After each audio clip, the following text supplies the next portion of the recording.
Yo, what's up mga engkanto? It's your boy, A-Tech Ripin, Sita 2 Studio.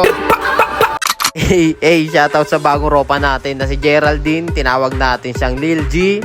Nailala natin siya habang waiting tayo ng Grab para sa pagkakargahan ng ating bagong mesa. Actually, trolley to eh. Pero ito yung trippings kung maging mesa kasi maraming drawer. Tapos bakal, hindi tinatabla ng anay. Yung tipong kahit isang punso pa ng anay yung sumibak dito, mauubusan lang sila ng ngipin. Ayun yung purpose talaga kung bakit ito yung pinili nating mesa. Tsaka ito yung usual na ginagamit ng mga ibang artist syempre.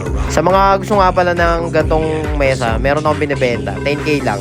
Bali dalawa kinuha ko, tapos yung isa lang inassemble ko para at least pag nabetan mo, ikaw tong nanonood, pag nabetan mo, ay bibenta ako sa'yo. Pero merong mas mura na ito, tagpa 5,000 kaso square yung gulong. De, joke lang. Pero pag tinignan nyo sa Lazada tsaka sa Shopee, 15,000 yung price na ito. Kagandahan na ito, ano siya, space saver siya. Lalo sa mga kagaya nating maliit lang yung studio, mas movable yung table, mas okay. Dahil marami siyang drawer, kahit saan mo siya ipwesto, nandun na rin yung mga gamit mo. Kaya kung interesado ka, PM mo, may binibenta tayo dito, tapos flash na agad ng pinaggagawa natin para masipat mo.